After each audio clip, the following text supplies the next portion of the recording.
लक्ष्म्या सह हृषीकेशः देव्या कारुण्यरूपया रक्षकः सर्वसिद्धान्ते वेदान्तेऽपि च गीयते. பகவான் இந்த உலகத்தை எல்லாம் காக்கிறார், ரட்சிக்கிறார். அப்படி அவர் ரட்சிக்க வேண்டுமென்றால் தனியாக அவர் செய்வதில்லையாம். லக்ஷ்மியா சக, பிராட்டியோடு கூடதான் பகவான் எப்போதும் இந்த உலகத்தில் ஆத்மாக்களை காக்கிறார் என்று புராணங்கள் சொல்லுகின்றன. நாமும் திருநின்ற ஊர் என்கிற திவ்யதேசத்தில் என்னை பெற்ற தாயாரோடு சேர்ந்த பக்தவத்சல பெருமாளை தரிசித்துக் கொண்டோம். இங்கும் பெருமான் தாயாரோடு கூடவே வந்து அவளையே முன்னிறுத்தி அவளுடைய அருள் நமக்கு கிடைக்கும்படி முதலில் செய்து அதற்கு பிறகு பகவான் தானும் நமக்கு அருள் புரிகிறார். எப்போதும் பகவான் ரட்சிக்கும் போது பிரோட்டியோடுதான் ரட்சிப்பார் என்பதற்கு ஒரு முக்கியமான எடுத்துக்காட்டு ஸ்ரீ ராமாவதாரம். ராமனாக பகவான் பிறந்த பொழுது பிராட்டி மகாலட்சுமி தாயார் சீதாதேவியாக அவதரித்தாள். ராமனோடு காட்டுக்கு கூட சென்று ஆங்காங்கு பல பக்தர்களுக்கும் அனுக்கிரகம் செய்து ராமன் அவர்களை ரட்சிக்கும்படிக்கு வழிவகுத்தவளே சீதைதான். ராமாயணத்தில் பல சரித்திரங்களிலும் நாம் பார்க்கலாம். சீதை ராமனோடு கூட இருந்தபோது யார் விரோதிகள், பகைவர்கள், ராட்சசர்கள் வந்தால் கூட ராமன் அவர்களை கொல்வதே கிடையாது, மன்னித்து விடுகிறார், உயிர் பிச்சை கொடுத்து விடுகிறார். ஆனால் சீதை இல்லாத போது ராமனோடு ஒருவர் சண்டைக்கு வந்தால் ராமன் அவரை கொன்று விடுகிறார். அப்ப சீதை இருந்தால் ராமன் ரட்சிப்பார், சீதை இல்லாவிட்டால் ராமன் ரட்சிக்க மாட்டார் என்று நாம் தெரிந்து கொள்ளுகிறோம். அது பிராட்டியினுடைய முக்கியத்துவத்தை காட்டுகிறது. ஆகவே இந்த திருநின்ற ஊரில் பிராட்டியை முன்னிட்டு பகவானை பற்ற வேண்டும் என்று தெரிந்து கொள்ள வேண்டும் என்றால் அப்ப இந்த ஊரில் ராமனும் இருக்க வேண்டும் அல்லவா? பிராட்டி முக்கியமானவள், அவள்தான் நமக்கு பகவானோடு சேர்த்து வைக்கும் பாலமாக இருக்கிறாள். பகவான் நம்மை ரட்சிக்கும் போது தானும் கூட வருகிறாள் என்கிற குணத்தை பார்த்தோம். அந்த குணத்துக்கு எடுத்துக்காட்டி யாரு? சீதாதேவிதான். அதனால சீதையையும் இந்த திருத்தலத்திலே சேவிக்க வேண்டுமே. பக்தவத்சல பெருமாள் பத்தராவி பெருமானுடைய கோவில் சந்நிதியை சேவித்துக் கொண்டோம். அதற்கு நேர் பின்புறத்தில் மற்றுமொரு சந்நிதி இந்த தலத்திலே இருக்கிறது. ஏரிகாத்தராமனுடைய சந்நிதி என்று தெரிவிப்பார்கள். மதுராந்தகத்திலும் ஒரு ஏரிகாத்தராமன் உண்டு, அவர் வேறு. இந்த ஊரிலும் பெரிய ஏரி இருக்கே, இந்த திருநின்ற ஊரிலேயே ஒரு ஏரி இருக்கிறது.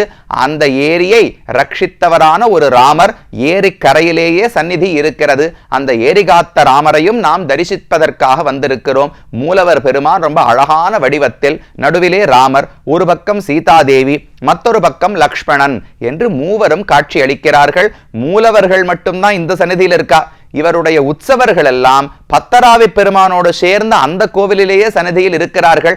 மூலவர் மட்டும் இந்த இடத்துல இருக்கார். ஒரு பாதுகாப்புக்காக உற்சவர்கள் எல்லாம் சேர்ந்து பக்தவத்சல பெருமாள் கோவிலுக்குள்ளேயே இருக்கிறார்கள். இங்க மூலவர்கள் ராமர், சீதை, லக்ஷ்மணன் கூட ஆச்சரியம் கிடையாது. இந்த கோவிலினுடைய தனித்தன்மை என்பது இங்கே ஒரு ஹனுமான் ஆஞ்சநேய சுவாமியினுடைய விக்கிரகம் இருக்கிறது. அதை தரிசித்தோம் என்றால் ரொம்ப வித்தியாசமான அற்புதமான வடிவத்தில் இருக்கிறார். இதை போல அபூர்வமான வடிவத்தை பல இடங்களிலே சேவிக்க முடியாது. ஹனுமான் பெரிய வடிவத்தோடு ஒரு கையிலே கதையை பிடித்திருக்கிறார், இடது கையிலே ஒரு கேடயத்தை பிடித்திருக்கிறார். சரி சுவாமி, அது கூட இருக்கட்டும், கதையோடு சேவித்திருக்கிறோமே, இதில் என்ன ஆச்சரியம் என்றால் அடுத்தது தன்னுடைய காலுக்கு கீழே ஒரு அரக்கனை மிதித்து கொன்று கொண்டிருக்கிறார். வீரத்தையும் அவருடைய பலத்தையும் காட்டுகிறார். சரி, இதில் என்ன பெருமை என்றால் அது கூட அல்ல. அவருடைய தோள்களில் ஒரு பக்கம் ராமன், ஒரு பக்கம் லக்ஷ்மணன் என்று இருவரையும் அமர்த்தி கொண்டிருக்கிறார். அப்ப எப்பேற்பட்ட சக்தி பாருங்க. ஒரு பக்கம் தன்னுடைய சக்தியாலே அரக்கர்களை எல்லாம் அழுத்தி வீழ்த்தி விடுகிறார், கொன்று விடுகிறார். ஆனா அதே சமயத்தில் தன்னுடைய சுவாமியான ராமனுக்கும் அவன் தம்பி லக்ஷ்மணனுக்கும் தான் கைங்கரியம் செய்து கொண்டிருக்கிறாரா? அப்ப தொண்டனான கடமையையும் ஆற்றிக்கொண்டு நம்மை போன்ற பக்தர்களுக்காக அரக்கர்களை அழிப்பவராகவும் இருந்து கொண்டு ரெண்டும் கலந்த வடிவத்தில் மிக அழகாக ஆஞ்சநேய சுவாமியும் இந்த கோவிலிலே தரிசித்துக் கொள்ளலாம். இதெல்லாம் ஏரிகாத்த ராமனுடைய சந்நிதியிலே திருநின்ற ஊரிலே சேவித்துக் கொள்ளுகிறோம். இந்த கோவிலை பற்றி ஒரு ஐதிஹ்யம் தெரிவிப்பார்கள். அருகிலே பேட்டை என்று ஒரு இடம் இருக்கிறது. அந்த இடத்தில் அனந்த நாராயணன் என்றும் பூதேவி என்றும் ஒரு தம்பதியர் இருந்தார்கள். இந்த பூதேவி யார் என்றால் சுவாமி ராமானுஷருக்கு உடன் பிறந்தவள், சகோதரியாக பிறந்தவள் பூதேவி என்பவள். அவளுக்கும் அனந்த நாராயணன் என்று ஒருவர் இருந்தார். இருவரும் பேட்டை என்கிற இடத்துல வாழ்ந்து வந்தார்கள்.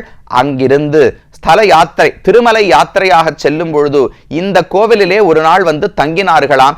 அப்போது ராத்திரி பகவான் ராமன் அவர்கள் கனவிலே எழுந்தருளி, எதற்கு திருமலைக்கு போகிறீர்கள்னு கேட்டார். இல்ல பிள்ளை பேறு வேண்டும், நல்ல குழந்தை பிறப்பதற்காக செல்லுகிறோம்னு பிரார்த்தித்தார்களாம்.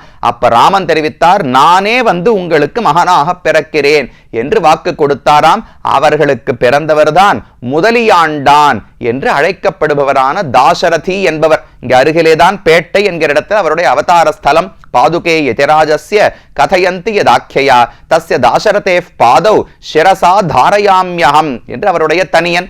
ராமானுஷருடைய பாதுகைகளே அவர்தான். இப்ப பகவானுடைய திருவடிகள் பாதுகைகளை தானே சட்டாரி நம்மாழ்வார்னு சொல்றோம் இல்லையோ. நம்மாழ்வாருடைய திருவடி யாரு? ராமானுஷர். ராமானுஷருடைய திருவடி யாரு? முதலியாண்டான் என்கிற தாசரதி. ராமானுஷருக்கு நேர் மருமகன். அவருக்கு ராமானுஷர் என்பவர் ஆதிசேஷனுடைய அவதாரம். அவருடைய மருமகனாக பிறந்தவர் முதலியாண்டான். சித்திர மாசத்துல புனர்வசு நட்சத்திரம். அடுத்து சித்திர திருவாதிர ராமானுஜரித்த நட்சத்திரம் இல்லையோ, சித்திரை புனர்வசுவிலே முதலியாண்டான் அவதரித்தார். அப்போ முன் யுகத்தில் பகவான் ராமனாக பிறந்தார். ஆதிசேஷன் லக்ஷ்மணனாக தம்பியாக பிறந்து ராமனுக்கு கைங்கரியம் பண்ணாரோ இல்லையோ. இப்ப அப்படியே மாறி போயிடுத்து பாருங்க. ராமன் இங்க சிஷ்யனா முதலியாண்டானா பிறந்திருக்கார். ஆதிசேஷன் ராமானுஷராக ஆச்சாரியனாக பிறந்திருக்கிறார். அப்ப பகவான் ஆதிசேஷனுக்கு கைங்கரியம் பண்ணுகிறார் இந்த அவதாரத்திலே. இப்படி மாற்றி பகவான் பிறந்தார். அந்த சித்திர புனர்வசூல இந்த ராமனுடைய அனுகிரகத்தால் தான் முதலியாண்டான் அவதரித்தார் என்று இந்த இடத்திலே சொல்லப்படுகிறது. இதெல்லாம் இந்த ஏரிகாத்த ராமர் சந்நிதியினுடைய பெருமை. இனி ஒரு முக்கியமான பகுதி, இந்த ஊருக்கு யார் பாசுரம் பாடினார்கள், யாருடைய மங்களாசாசனம் என்று பார்த்தால், கோவிலிலேயே திருமங்கையாழ்வாருக்கு ஒரு அழகான சின்ன சிற்பம், ஒரு அழகான விக்கிரகம் இருக்கிறது. சின்ன வடிவத்தில் அழகாக பிற எழுந்தருளி இருக்கிறார். திருமங்கையாழ்வார் தான் இந்த ஊருக்கு மங்களாசாசனம் செய்திருக்கிறார். ஆனா என்ன ஆச்சரியம்னால், நேரடியாக இந்த ஊருக்கு வரும்போது அவர் பாடவே இல்லை. திருமங்கையாழ்வார் ஒவ்வொரு ஊரா பாடிக்கொண்டு வருகிறார். இந்த ஊருக்கும் வந்து சேர்ந்தார். வரும்பொழுது பெருமான ஆழ்வாரை கண்டுகொள்ளவே இல்லை. ஏன்னா அவருக்கு பிராட்டியினிடத்திலேயே கவனம். எப்போதும் அவருடைய அழகு, அவருடைய குணங்கள், அவருடைய பெருமையிலேயே ஈடுபட்டிருந்தாரா. இவர் வந்ததை பார்க்கவே இல்லையா. இன்பம் பயக்க எழில்மலர் மாதரும் தானும் இவ்வேழுலக இன்பம் பயக்க இனிதுடன் வீத்திருந்தாழ்கின்ற எங்கள் பிரான் என்று நம்மாழ்வார் பாடுகிறார். எப்பவுமே ஒரு குழந்தைக்கு எப்ப தெரியுமா ஆனந்தம் இருக்கும்? தாயும் தந்தையும் ஆனந்தமா சிரித்து பேசிக்கொண்டிருக்க வேண்டும். ஒரு வீட்டுல தாயும் தந்தையும் சண்டை போட்டுட்டே இருப்பானா அந்த குழந்தைக்கு அங்க ஆனந்தமாவே இருக்காது. எப்பவுமே ஒரு கவலையோட ஒரு பதட்டத்தோடையே குழந்தை இருக்குமோ இல்லையோ. அப்படி இல்லாமல் இங்கு பத்தராவி பெருமானும் கூட இருக்கக்கூடிய என்னை பெத்த தாயாரும் ஆனந்தமா ஒருத்தருக்கு ஒருத்தர் பேசிட்டு இருந்தாளா. ஆனா அந்த ஆனந்தம் அளவுக்கு அதிகமாகி வந்த திருமங்கை ஆழ்வாரையே பார்க்காமல் பகவான் விட்டு விட்டான். சரி போறதுன்னு ஆழ்வாரம் இந்த பெருமானை பாடாமல் புறப்பட்டு மேல திருக்கடல் மல்லை மகாபலிபுரம் இருக்கே, மகாபலிபுரத்துக்கு போய் சேர்ந்து விட்டார். அங்கு போய் அந்த பெருமானை பாடிக்கொண்டிருக்கிறார். அப்ப மெதுவா தாயார், இந்த ஊர் தாயார், என்னை பெற்ற தாயார் பகவான் இடத்துல சொன்னாராம், திருமங்கை ஆழ்வார் வந்தாரே, உம்மை பாடாமலேயே அடுத்து திருக்கடல் மல்லைக்கு போய்விட்டார். அவர் வாயால ஒரு பாட்டான்னு வாங்கினால்தான் உம்ம திவ்யதேசத்து பெருமாள்னு எல்லாரும் கொண்டாடுவா, போய் பாசுரம் வாங்கி கொண்டு வாரும்னு பெருமாள் இடத்துல சொன்னாலாம் தாயார். சரின்னு பெருமான் இங்கிருந்து புறப்பட்டு திருக்கடல் மல்லைக்கு போய் ரொம்ப வெக்கம். அவர் வந்த போது அவரை கவனிக்கலையோ இல்லையோ. இன்னொருத்தர் வீட்டுக்கு போயிருக்கச்சே நாம போய் பிச்சை எடுக்க போனா எப்படி இருக்கும்? பெருமான் போய் வாசலுக்கு பக்கத்துல நின்று ஆழ்வாரம் மெதுவா பார்த்தாராம். தட்டி கூப்பிட்டு எனக்கு ஒரு பாசுரம் வேணுமே, என்னை பாடாமலேயே வந்து விட்டீர்னு பிரார்த்தித்தாராம். சரின்னு ஆழ்வார் திருக்கடல் மல்லை பெருமாளை பாடும் பொழுது இந்த பெருமாளை சேர்த்து அந்த இடத்துல பாடுறார். 2ஆம் பத்து 5ஆம் திருமொழி பெரிய திருமொழியிலே திருக்கடல் மல்லைக்கான பாசுரங்கள். அதுல ஒரு பாசுரத்துல சொல்றார், பூண்டவத்தம் பிறர்க்கடைந்து தொண்டுபட்டு பொய்நூலை மெய்நூல் என்று எண்ணும் ஓதி மாண்டு அவத்தம் போகாதே வம்மின் எந்தை என் வணங்கப்படுவானை கணங்களேத்தும் நீண்டவத்தை கருமுகிலை எம்மான் தன்னை நின்ற ஊர் நித்திலத்தை தொத்தார் சோலை காண்டவத்தை கனல் எரிவாய் பெய்வித்தானை கண்டது நான் கடல் மல்லை தலசயனத்தே என்று பாடுகிறார். முதல் பகுதியெல்லாம் இருக்கட்டும். நின்ற ஊர் நித்திலத்தை, நின்ற ஊர், இந்த திருநின்ற ஊர் பெருமாள் அங்க வந்து பக்கத்துல நின்று இருக்காரு. திருக்கடல் மல்ல பெருமாளை பாடிட்டு இருக்கார். பக்கத்துல ஓரமா திருநின்ற ஊர் பெருமாள் வந்து நிற்கிறாரோ இல்லையோ, கண்ணால பார்த்துட்டார். ஓ இவருக்கு பாட்டு வேணும் போல் இருக்கு.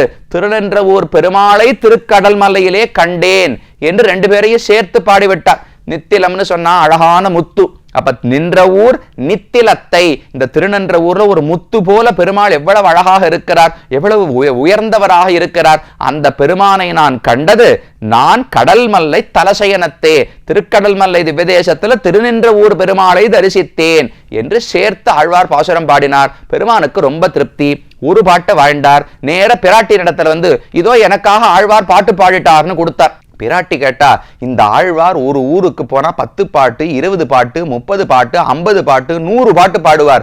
நீர் என்னமோ ஒரே ஒரு பாட்டு, அதுலயே ஒரே ஒரு வரி, நின்ற ஊர் நித்திலத்தை, ஒரே ஒரு வரி இருக்கிறது, பெருமாள் பேர் கூட இல்ல, ஊரினுடைய பேர் மட்டும்தான் இருக்கிறது. இதெல்லாம் போராது, இன்னும் ஒரு பாசுரமாவது வேணும், மறுபடியும் ஆழ்வாரிடத்துல போய் பாசுரம் வாங்கி கொண்டு வாரும்னு தாயார் அனுப்பினாளாம்.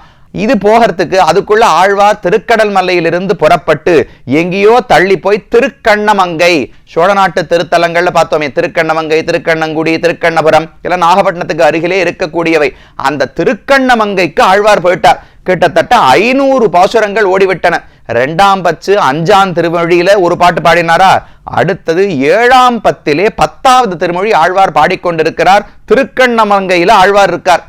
இங்கிருந்து புறப்பட்டு வேற வண்டியில, மாட்டு வண்டியில போனாலோ ரயில் வண்டியில போனாரோ, பெருமான் இங்க திருநின்ற ஊர்ல இருந்து புறப்பட்டு திருக்கண்ணமங்க வரைக்கும் போய் அங்கேயும் மறுபடியும் ஓரமா போய் நின்றாராம். எனக்கு ஒரு பாசுரம் கொடுத்தீர், தாயார் போரும்னு ஒத்துக்கல, இன்னும் ஒரு பாசுரம் வேண்டும் என்று பகவான் பிரார்த்தித்தானா. சரின்னு மறுபடியும் திருமங்கையாழ்வார் பாடினார்.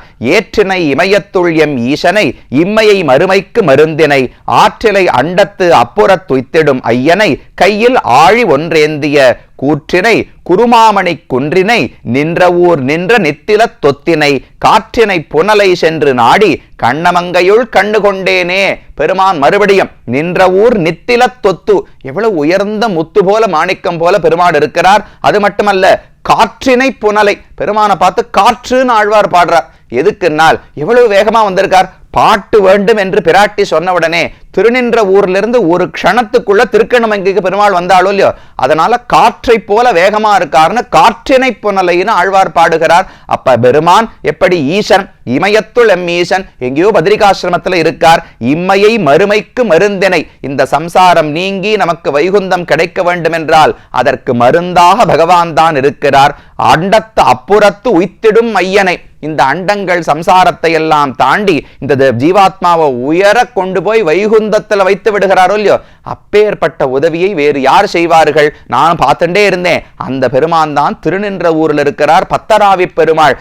நாம் தான் அவருக்கு உயிர்னு அவருக்கு எண்ணம், அவர்தான் உயிர்னு நமக்கு எண்ணம். இப்படி இருக்கிற பெருமான் தான் நான் சேவித்தேன். அவரை பார்த்ததெங்க, நின்ற ஊர் நின்ற நித்தில தொத்தினை, காற்றினை புனலை சென்று நாடி கண்ணமங்கையுள் கண்டுகொண்டேனே, அவரை திருக்கண்ணமங்கையிலே நான் தரிசித்தேன் என்று 2வது பாசுரத்தையும் சமர்ப்பித்தார். இந்த 2 தான் திருநின்ற ஊருக்கு. இந்த 2 திருக்கடல் மலையை பாடும்போது ஒரு சின்ன வரி, நின்ற ஊர் நித்திலத்தை, திருக்கண்ணமங்கையை பாடும்போது ஒரு வரி, நின்ற ஊர் நின்ற நித்தில தொத்தினை என்று ஆழ்வார் மங்களாசாசனம் செய்தார். இது இந்த ஊருக்கான சிறப்பு. பெருமான் பாட்டு வேணும் பாட்டு வேணும்னு ஆழ்வாரை பின்தொடர்ந்து ஓடிக்கொண்டு போய் அவரிடத்துல பாசுரத்தை வாங்கி கொண்டு வந்தார் பத்தராவி பெருமான். அவரை பத்தி ஒரு பெண் பாவனையில பாடுகிறார் பிள்ளை பெருமாள் ஐயங்கார். பகவானை விட்டு பிரிந்து ரொம்ப தவித்து போயிருக்கிறார். போங்கோ, நேர நின்ற ஊர்ல பெருமான் இருக்காரே, அவருடைய ஏதான ஒரு வஸ்திரம், ஏதான ஒரு திருத்துழாய், ஏதாவது ஒன்றை கொண்டு வந்து என்னிடத்துல கொடுத்தால் தான் என்னால உயிர் வாழ முடியும். இல்லாவிட்டால் அவனை விட்டு பிரிந்து உயிரையே விட்டு விடுவேன். அவர்தானே உயிர்.